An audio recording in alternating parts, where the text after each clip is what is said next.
Amém. Mais uma vez, paz seja convosco. Amém. Amém. Senhor, em nome de Jesus, queremos agradecer ao Senhor por mais essa oportunidade. Estamos iniciando um novo estudo. Vamos fazer, Pai, estudo sobre os mandatos da criação. Queremos colocar nas Tuas mãos, nas mãos do Teu Espírito Santo, todo esse estudo, todas as vezes que nós iremos nos encontrar a respeito deste ensinamento. Quero, Pai, que em nome de Jesus pedir orientação do Teu Espírito Santo em relação a todas as coisas, Pai. Desde já me coloco, Pai querido, como totalmente dependente do Senhor em relação, Pai querido, a esses ensinamentos que o Teu Espírito Santo capacite, Pai querido, para que nós possamos, Pai querido, ter um tempo de qualidade, aprendendo mais, para que nós possamos viver mais e mais para a Tua honra, glória e louvor, em nome de Jesus. Amém. Amém.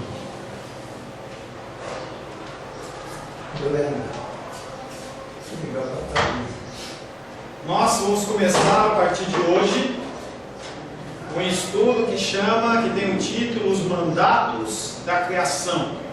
O Senhor, que Ele, quando criou todas as coisas, Ele deixou ordenanças, coisas que a gente tem passado por cima, a gente não tem agido conforme o Senhor ordena, muitas vezes porque a gente nem sabe, outras porque a gente não vai atrás ou porque a gente não quer nenhum tipo de preocupação. Tudo tem a ver com a criação, tudo tem a ver com a criatura, tudo tem a ver com o nosso Criador. Somos interligados e por isso também tem tudo a ver conosco, cristãos, desde a criação. Nós não estávamos na criação, no momento da criação, de uma maneira física, mas hoje, passados milhares de anos, nós estamos ligados ao Senhor nesta criação. No breve catecismo de Westminster, nós já começamos a estudar esse catecismo. A primeira pergunta é: qual é o fim principal do homem? Para que nós somos criados? Para que nós somos criados, reis? Eu acredito que para adorar a Deus, para mim é o principal, porque Deus fez aquela coisa tão bonita. Mas será que esse adorar a Deus é apenas você vir na igreja, levantar as mãos? Não. É muito mais. A coisa mais bonita que Deus fez nesse mundo foi nós. Toda vez que eu me olho, quando eu comecei a adoecer, eu comecei a sentir o quanto esse corpo é bem feito. Quando comecei a sentir a falência de alguns órgãos, eu disse que isso é muito bem feito.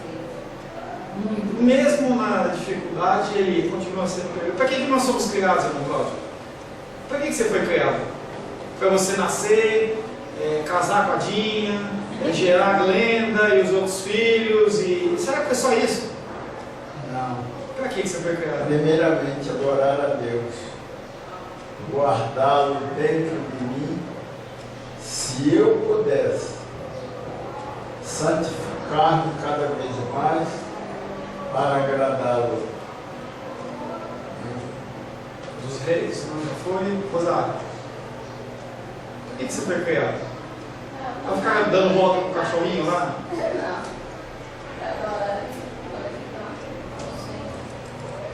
A resposta do catecismo Westminster é: o fim principal do homem é glorificar a Deus, e além de glorificar a Deus, ter nele alegria e prazer.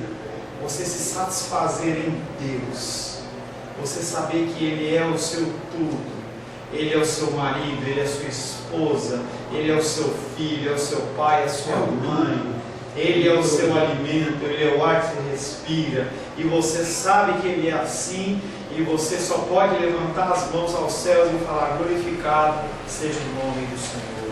E falar: Senhor, eu sou feliz em Ti. No meio de uma dificuldade, eu sou feliz em Ti. No meio da enfermidade, eu sou feliz em Ti. Como podemos glorificar Deus com as nossas vidas? 1 Coríntios, capítulo 10, verso 31. 1 Coríntios, capítulo 10, verso 31.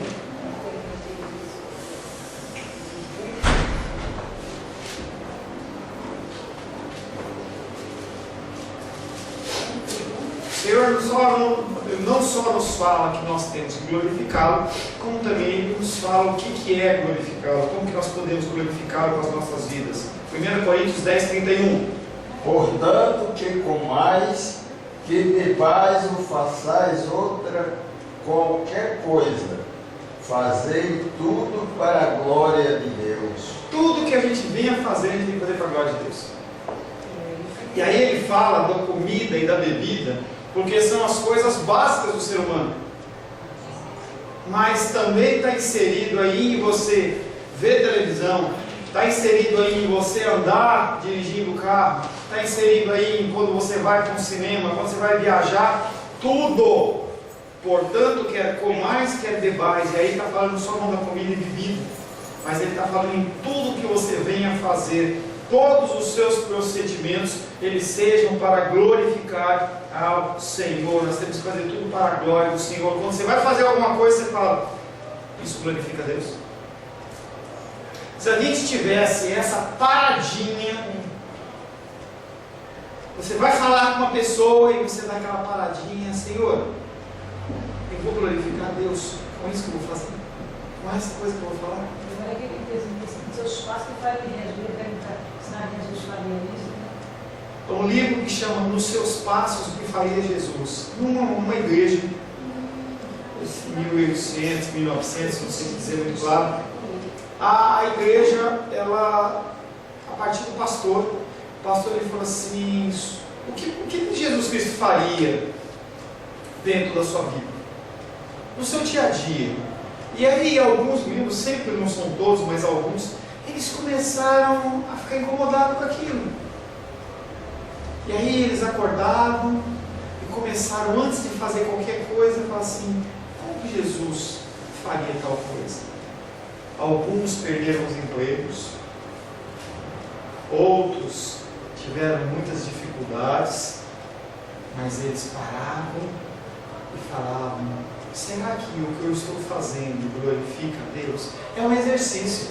Se a gente começa a ter esse tipo de exercício na nossa vida, todas as coisas que nós vamos desenvolvendo, elas começam a ficar de uma forma mecânica. Eu nunca fiz um bolo, tá? Sei, já fez bolo, Lindinho? Claro, né? Com 3 crianças em casa. Quando você foi fazer o primeiro bolo, você teve dificuldade, certo? Mas hoje, creio que um bolo que você tem um costume maior de fazer, você naturalmente vai colocando os ingredientes e o bolo ele sai praticamente o mesmo que é o natural que você faz. Na direção, para quem dirige, quando você está aprendendo a dirigir, você tem dificuldade, você aperta a embreagem, se não aperta a embreagem, se é o freio vira antes, mas chega um momento em que a coisa ela começa a ficar comum e automática. As coisas do Senhor são assim também. Eu quero convidar você a começar a pensar nisso. Em você, antes de fazer uma coisa, você fala assim, como é que eu glorifico a Ti, Senhor, nessa atividade que eu vou fazer? Como que eu glorifico? E aí, no momento inicial, você vai ter um pouco de dificuldade, mas deve chegar um momento em que você vai começar a fazer as coisas de uma maneira não automática, mecânica, mas uma automática assim, eu tenho que falar primeiro com Deus, porque eu sou objeto de adoração dele, o meu propósito maior é esse, e eu tenho que fazer as coisas para a glória de Deus. É uma coisa que eu confesso a você que eu não faço, mas que nós temos que, como cristãos, procurar fazer essas coisas. Quando você leva seus filhos na escola, quando você escova o dente, quando você toma banho, quando você faz comida. Ontem eu estava vendo um daqueles programas de culinária, eles têm muitos programas de culinária lá, com as competições. E aí a tarefa era fazer um frango lá com farofa para os jurados. E aí a mulher ela pegou algumas partes do frango e sobrou 80% do frango. Aí o jurado chegou perto dela e falou assim, você vai jogar fora todo esse frango? Não, só peguei as partes. Isso é tudo pro lixo. Olha. Em contrapartida, um outro jurado vai lá na bancada de uma outra mulher, e ele vai lá, olha assim, dá uma cutucada, ele vai lá e pega em pé de galinha. Você vai pôr isso? E ela falou assim, você não mandou eu usar tudo? Por que eu vou jogar fora? O pé de galinha. São extremos. Uma pessoa que joga tudo fora e outra que não joga nada. Mas o que glorifica a Deus? Esse estudo em especial é um estudo que vai demandar de você usar sua mente. Eu quero gerar em você e gerar em mim uma mudança de comportamento através da nossa mente. Você começar a raciocinar com o raciocínio de Deus. Pensar com a mente de Deus. Pastor, é possível? É possível. O Espírito Santo nos capacita. E a partir do momento que você começar a se dispor, o Espírito Santo, que não é um ser que violenta ninguém, ele vai começar a trazer para você alguns discernimentos que você fala assim, olha, isso eu não pensava, mas agora eu estou pensando. Fazer tudo para a glória de Deus. O que é tudo? Tudo é tudo. Nesse contexto, tudo é tudo. Dentro da cultura bíblica, às vezes pode ser uma porção, como pode ser uma totalidade. A gente estava ontem lá na reunião de mulheres e todas foram convidadas. Todas quem? Do Ará, do Brasil? Do Brasil, não. Da nosso grupo, da nossa comunidade, algumas pessoas que fazem parte do nosso hall de amigos. É uma coisa específica, é um todo de uma parte. Mas quando ele fala aqui tudo, ele está falando tudo em tudo mesmo, desde o acordar, até você ir como homem lá, fazer o seu xixi. E eu sei que tem homens que estão assistindo, você vai fazer o xixi, levanta tanto. Você tem que ter respeito. O banheiro público é um banheiro, por exemplo, em que outras pessoas vão utilizar. E as pessoas, elas não têm zelo para aquilo. Você entra no banheiro, parece um chiqueiro. Por quê? As pessoas, elas não olham como se o próximo dela viesse usar. Ela está ali para satisfazer a necessidade dela e mais nada. Você tem que sempre pensar no outro. Nós fomos criados dentro de uma perspectiva de vivermos para a glória de Deus, no nome do Senhor Jesus Cristo. Você não vive para a glória de Deus porque você quer. Você vive porque você foi criado dessa maneira. Deus, ele criou você com esse propósito. E aí eu já falei uma vez em uma pregação, a panela tem que finalidade? Qual a finalidade da panela? Cozinhar. Cozinhar. Do carro, nos transportar. Vestuário, nos deixar bonito, mas nos deixar protegidos. Finalidade com perfume, deixar você cheiroso. A água tem uma série de finalidades e nós fomos criados com a finalidade, propósito maior, glorificar a Deus. É o nosso propósito. Deus, ele embutiu no ser humano esse tipo de propósito. Você olha o ser humano, em especial o brasileiro, ele tem um espírito adorador. Ele pode não adorar a Deus, mas se você olhar uma reunião de pessoas, uma reunião, sempre tem alguém que pega uma caixinha de fósforo e já começa a fazer uma musiquinha. É uma adoração que não é a Deus, é uma adoração profana, mas está embutido no ser humano. Quando você vê um jogo de futebol, você vê as torcidas, elas estão executando atos de adoração, não a Deus. Talvez aquele time, para todo mundo, mas você vê, se você comparar uma torcida de futebol com salmos, você vai encontrar todos os elementos de salmos dentro disso aí. Arvorai pendões e bandeiras, eles sacodem as bandeiras. Toquem instrumentos altissonantes, eles batem aquelas tu. Levante louvores a Deus, eles dão aqueles gritos de guerra, tudo unido. A adoração está embutida no nosso coração. Basta apenas a gente começar a direcionar essa adoração para o canal certo. Deus, o que é digno de glória, o que é digno de honra, o que é digno de louvor. Mas eu vou dizer uma coisa para eu gosto de música, mas se o senhor me perguntar quem são os que cantam, não me pergunta a você. Mas a música, quando vem para mim, eu gosto, ela entra em mim como uma coisa boa. Então, eu tenho isso, de ouvir a música e ficar fica assim, querendo receber aquilo de bom grado. Pode ser ela evangélica, pode ser ela lá no mundo. Mas desde que aquela música como diz, ela tem uma identidade, eu tenho identidade com ela, eu me identifico com ela. Aquilo ali me faz muito bem. Como fica isso? Fica, querida, conforme nós falamos no estudo de escatologia, fica que as coisas, elas são, independente de serem feitas no cunho evangélico e gospel, elas são feitas para a glória de Deus. a toda uma série de coisas. Por muito tempo, depois que eu me converti, eu era religioso, em que eu só ouvia música gospel. E quando você colocava músicas que não eram gospel, eu... Tchau. Mas de um tempo para cá, de um ano para cá, depois, especificamente depois que a gente começou a trabalhar junto, Deus ele tem trabalhado muito no meu coração, porque toda verdade, ela é verdade de Deus. Tem essa frase no teu coração: toda verdade, ela é verdade de Deus, independente da boca que eu proclamo. A pessoa ela pode estar fazendo uma música que é para ganhar dinheiro, mas às vezes Deus o orientou de tal maneira que ele construísse algo que fosse glorificar a Deus da mesma maneira. Então hoje eu não tenho dificuldade de ouvir músicas, ouvir coisas que me levem a perto do Senhor. E às vezes você ouve músicas cristãs que te afastam de Deus. É mesmo. Hoje o contexto humano, as músicas gospel nos afastam de Deus. Que isso, pastor? A grande maioria das músicas não falam de Deus, não falam de sacrifício, não falam de pecado, não falam de Jesus. Falam do quê? É eu. Quero que valorize o que você tem. Você é um ser, você é alguém. Faz chover na minha vida. Eu preciso de ter dinheiro. Eu preciso disso, eu preciso daquilo. Você começa a analisar as músicas que vêm com essa roupa cristã e você deixa passar. É como se a pessoa tivesse com uma capinha escrito assim, cristão, e você nem olha para ver se é um lobo. Você deixa entrar. E a gente tem percebido que as músicas não têm levado o ser humano a Deus, levam o ser humano à adoração humana, não levam a Deus.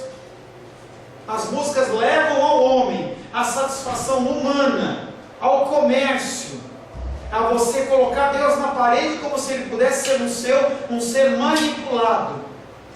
Deus não pode ser manipulado. Deus ele é o mesmo ontem, hoje e sempre. Quando ele se apresenta para Moisés, ele fala: eu não sou, eu não era, eu não vou ser, mas eu sou. Ele é íntegro, fiel, e ele não muda. A adoração é a Deus, e a adoração hoje é uma adoração humana. Eu pego os meninos do louvor, apesar de ter algumas dificuldades, e eles não cantam músicas humanas, eu não deixo, e eles ainda estão nesse aspecto. As músicas que a gente canta são músicas de louvor e adoração a Deus. Então, se é de adoração a Deus, amém. Se te leva para perto do Criador, amém. Não tem como você, por exemplo, nós fomos para a Argentina há um tempo atrás, você começa a olhar aquela arquitetura, os prédios do centro de Buenos Aires são lindos. Você olha aqueles prédios, são feitos, que você fala assim: meu Deus, cada coisa linda. Você começa a andar por Brasília, que tem muitos lugares turísticos, você olha para aquela ponte lá, você fala assim: que coisa bonita, aquela dos 3 arcos, que ponte bonita. Toda verdade era uma verdade de Deus. Sempre uma verdade de Deus. A gente tem que ter isso no coração. Nós fomos criados dentro de uma perspectiva de vivermos para a glória do nome do nosso Senhor Deus. Aleluia. É percebido que em todos os momentos da nossa vida deveríamos viver os mandatos da criação. Em tudo que fazemos no nosso dia a dia, em tudo que fazemos no nosso dia a dia, em tudo que fazemos no nosso dia a dia. Pois somos envolvidos em situação que apontam diretamente para o nosso compromisso. Você, como cristão, deveria agir como? Como você deve agir em relação a imposto de renda? Como é que você deve agir em relação a troco? Como é que você deve agir em relação ao que você fala, a como você se posiciona, ao que você assiste? Você senta na frente da televisão e agora você permite que todo um lixo entre pela televisão. Certa feita, eu estava assistindo um programa e aí eu percebi que aquele programa ia ser um programa que tinha algumas cenas, digamos assim, mais de sensualidade e tudo mais.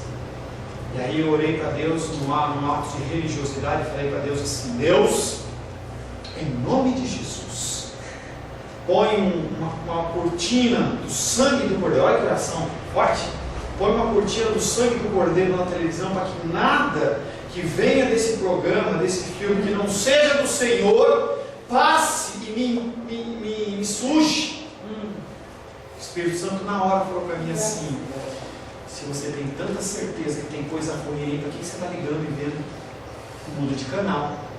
Eu fiquei constrangido na hora, porque a gente sabe quando a coisa é ruim e quando a coisa é boa, e mesmo a gente se expõe à coisa. Você sabe que a gordurinha da picanha comida em excesso vai te fazer mal. Por que você se entuxa daquilo? A pessoa tem problema de diabetes, que o irmão Cláudio tem. Por que ele vai pegar e tomar uma Coca-Cola de 2 litros e eu deixar a glicose dele bater em 600? Por que a pessoa tem problema de pressão e ela vai comer uma coisa carregada no sal? Por que a pessoa tem problema de rim e não toma água? E depois vai reclamar? São coisas do dia a dia. Eu não estou falando de coisas espirituais no sentido que são difíceis demais de você fazer, não. É você olhar as coisas e começar a tomar as decisões do dia a dia. Você sabe que você precisa caminhar. Se você não fizer exercício físico, teu corpo vai começar a enferrujar. Falo muito para a titia isso. E eu tinha uma rotina de pelo menos 3 vezes por semana. Eu dar uma caminhada, fazer alguma coisa, eu comecei a diminuir, passei 1 vez por semana. Fui no médico, no meu urologista essa semana, ele falou assim: se você quer manter a sua próstata do jeito que está, faça exercício físico. Foi lá e me deu uma dura. E aí depois não adianta eu ficar lá numa vida, lá eu estou ministrando, eu faço, eu oro, e estou lá sentadinho na minha cadeira, e minha próstata vai aumentando, chega uma hora que dá câncer de próstata. Deus! Não, o médico foi usado sem ser cristão, fala assim: faz exercício físico. São coisas do dia a dia, são coisas simples. É percebido que em todos os momentos da nossa vida deveríamos viver os mandatos da criação em tudo que nós fazemos no nosso dia a dia, pois somos envolvidos em situações que apontam diretamente para o nosso compromisso com Deus, pela qual nós fomos criados.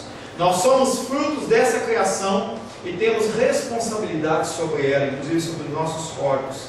Mas por que não se falam mais sobre esses mandatos? A gente não vê ninguém falar sobre isso. Por que eles foram esquecidos? Romanos 8, 22.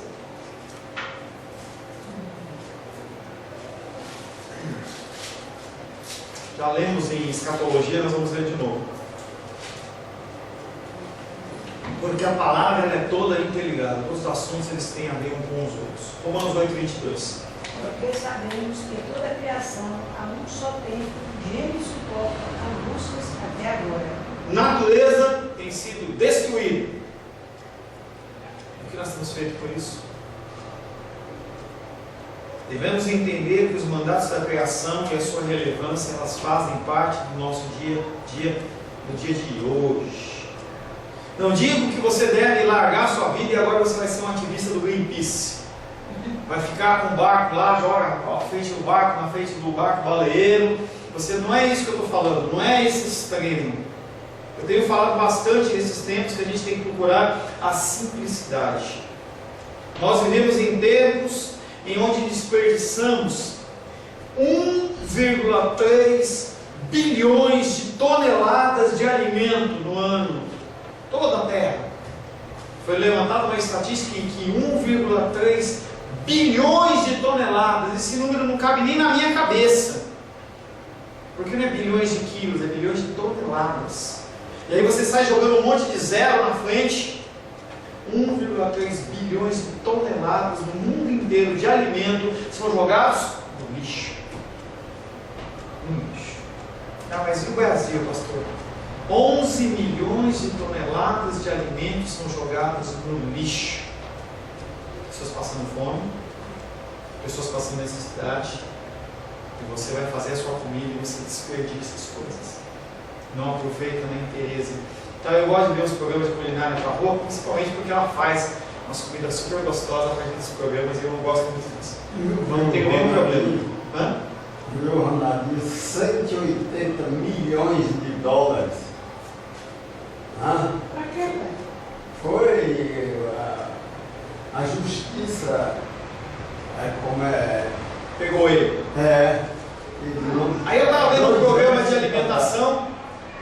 está lá a mulher fazendo um alimento lá com grão de bico. Eu pessoalmente não gosto muito, mas tudo bem.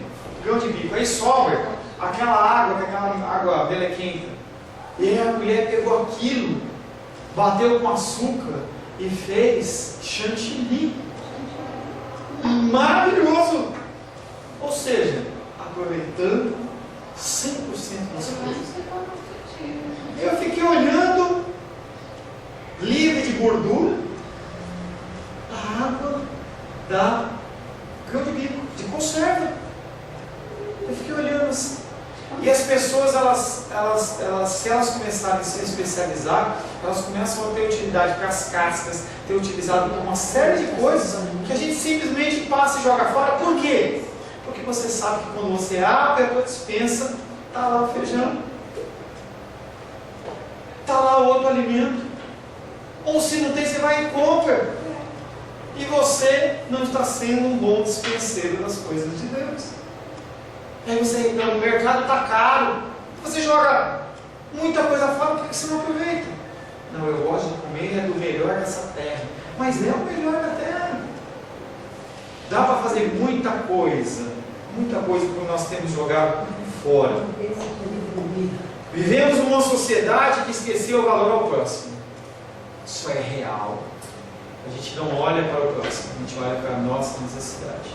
Sendo que Jesus Cristo resume todos os mandamentos em dois: amar a Deus por todas as coisas e o próximo como ti mesmo.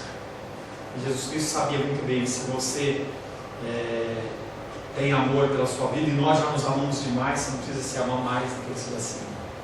Se nós conseguíssemos amar o nosso próximo como nós amamos a nós mesmos, que maravilha! Que maravilha!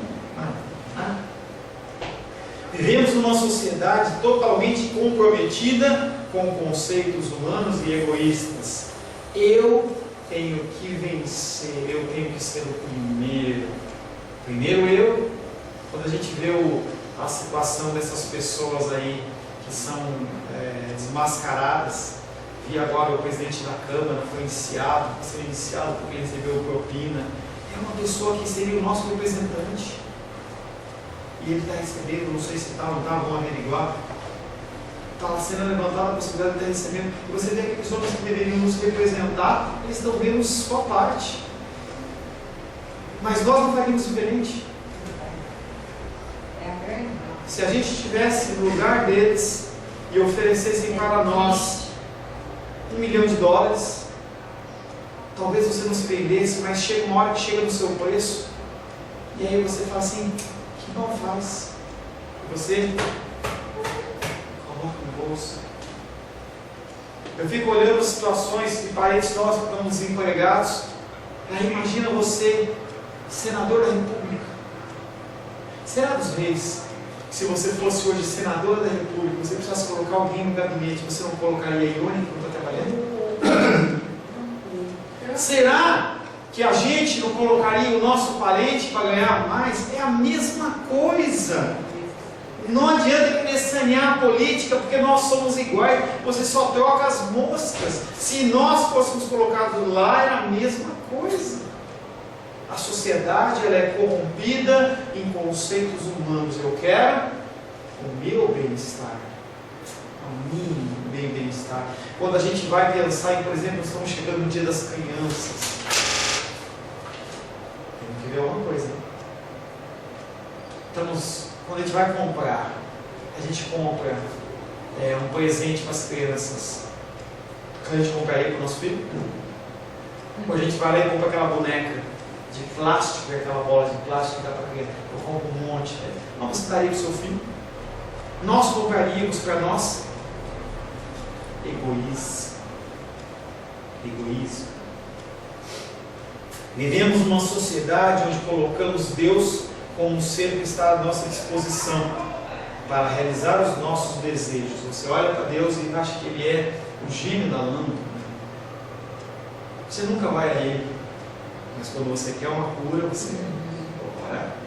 Quando você quer que o teu filho seja bem sucedido, então você ora. Quando você quer uma Brastemp, você ora. E Ele tem que estar à nossa disposição. Você vai lá e esfrega: Deus, eu quero casar, eu quero um emprego, ele faz puf. As pessoas têm entendido Deus como um gênio da lâmpada que está ali à nossa disposição. Você bate um sininho, plim! Ele olha para você e fala assim: o que o Senhor deseja? Eu posso ajudar em alguma coisa? A visão de Deus tem sido uma visão totalmente diferente do que ela realmente é. Pessoas literalmente vão cair do cavalo quando estiver perante esse Deus. Mas esse Deus não é um Deus que está com um avental para me servir. Não é. Fala para Deus: Deus, vou colocar você na parede. As igrejas têm declarado: coloca Deus na parede. Exige de Deus que Deus dê o que você merece. Aí o cara recebe o inferno. Deus atendeu a oração dele, porque o que nós merecemos é o inferno. E aí o cara reclama. Deus, ele não pode ser constrangido, ele é grande demais para esse tipo de coisa. Ele não está aqui para satisfazer o seu desejo e o meu desejo. Tudo isso e muito mais nos leva à preocupação de resgatar aquilo que foi e sempre será toda a criação. Qual o propósito inicial do ser humano? Por que Deus te salvou? Por que Deus te salvou? Por que Ele tem te regenerado espiritualmente? Por que Ele tem santificado a sua vida? Por que Ele tem te dado um emprego? Por que Ele tem aposentado você, irmão Cláudio? Tia Dita, por que Ele tem, irmãos Reis? Por que o Senhor Ele permitiu que vocês estivessem aposentados? Para você viver o que você quer? Para você administrar o dinheiro de vocês como você quer? Será que Ele tem dado saúde a mim? Tem dado saúde a Glenda para a gente viver como a gente quer? Será que você foi salvo apenas para você ir para o céu? Será que esse é o propósito? Será que o propósito seu, da sua vida, é você nascer, ser cuidado por uma família, e aí você cresce, estuda, trabalha, constitui uma família, e aí gera netos, bisnetos, e aí você morre? Será que esse é o propósito? O que você vai fazer aqui na terra para glorificar Deus? O que você vai fazer aqui na terra para glorificar a Deus? Por que você não faz já aqui o que você vai fazer nos céus? Por que você não faz já aqui com os familiares, com as coisas, com tudo que você é envolvido? Porque você faz parte de uma série de núcleos familiares, núcleos escolares, núcleos de trabalho, núcleos de toda sorte e espécie. Por que você não glorifica a Deus nesses núcleos em que você é levantado? Será que você não pode parar antes de começar o seu dia e falar assim: Deus, em que eu posso glorificar Deus a Ti? Em que eu posso Te glorificar com a minha vida? Hoje eu vou para o hospital de base. O que eu posso fazer para glorificar a Deus lá? Será que eu vou lá só para fazer uma consulta? O que eu vou fazer quando eu estou indo lá na Câmara servir, lá no trabalho que a Rosária está lá? O que eu posso fazer para glorificar a Deus? Será que é só eu fazer o meu trabalho? O que nós podemos fazer como pais e mães de família para glorificar a Deus? O que nós podemos fazer?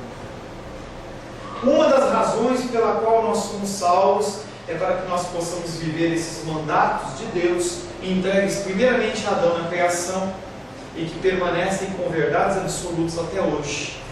Adão não soube utilizar os mandatos da criação e devido a ele a terra foi amaldiçoada. Nós temos mais dificuldade em fazer isso, mas isso não nos exime da responsabilidade individual em relação a vivermos os mandatos da criação. As pessoas acreditam que a salvação está ligada a ser salvo e ir para o inferno, ser para o céu. O propósito maior é resgatar a minha vida, a vida do irmão Cláudio, e levar para os céus. Se esse fosse o propósito maior, o Senhor não tinha nem criado terras e nada mais. Simplesmente já colocava a gente lá. Ele tem poder para isso. Mas nós temos que glorificar a Deus através das nossas vidas. Nós temos uma responsabilidade, um conceito errado da obra regeneradora de Deus como fim maior.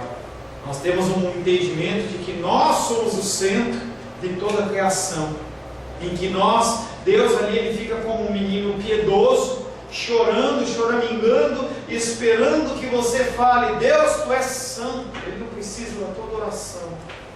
Ele age com a nossa vida como um ato de misericórdia. E aí uma frase de caminhão para você: Deus, você sem Deus não é nada. Deus sem você, Ele continua sendo Deus. Não muda nada. Não muda nada. Feche seus olhos. Senhor Deus, nesse início de estudo dos mandatos da criação, é descortinada, Pai querido, a nossa pequenez, a nossa miserabilidade, Pai. Nós queremos, Pai, em nome de Jesus, a partir de hoje, se assim o Senhor nos aprouver, que nós possamos viver os Teus mandatos, Pai, que nós possamos viver realmente para glorificar, exaltar e bendizer o Teu santo nome.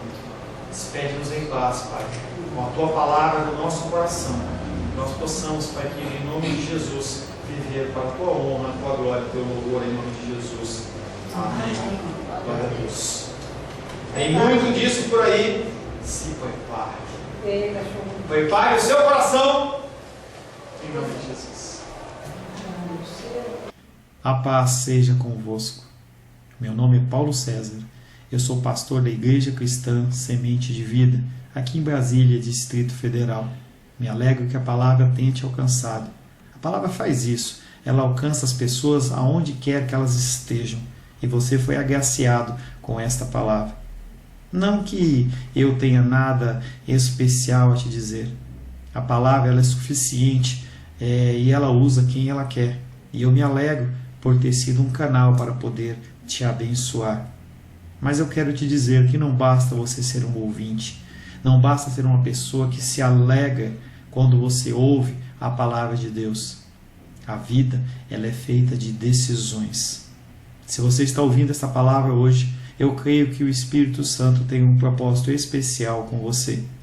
Muito mais do que prosperidade, muito mais do que uma cura física, uma cura emocional ou espiritual, Ele quer te alcançar para a vida eterna. Nós investimos nosso tempo, nós investimos as nossas forças em coisas terrenas, mas o Senhor Ele tem muito mais a oferecer. Ele tem sim para você a cura, Ele tem sim para você a prosperidade, mas Ele tem muito mais que isso. Submeta-se a um Deus que Ele é capaz de mudar e transformar a sua vida por completo. Creio que o Espírito Santo Ele é capaz de tocar o teu coração. Quero pedir que você curve a sua cabeça. Senhor, em nome de Jesus, coloco na Tua presença essa vida que ouve esta ministração, que ouve esta palavra. Pai, eu não tenho capacitação nenhuma, mas o Teu Espírito Ele é capaz sim de tocar nesta vida, gerar nela mudança, transformação, arrependimento, e que ela possa simplesmente bater no peito, convencendo-se que é pecadora e que precisa de um Deus salvador. Não há um caminho a Ti, meu Deus, que não seja através de Cristo. E eu lhe peço, Pai querido, que você alcance essa vida e Ele possa sim tomar uma decisão pessoal pelo Senhor, em nome de Jesus. Amém. Amém, meu querido. Amém, minha querida. Fico contente que você esteja ouvindo essa ministração até o fim. E peço que você não se limite a ouvir os cultos pela internet. Você procure perto da sua casa uma igreja, um lugar que proclame a palavra do Senhor. Eu oro para que o Espírito Santo te direcione nessa busca, porque muita coisa tem sido oferecida que não é o Evangelho. Eu abençoo a sua vida em nome de Jesus. Amém.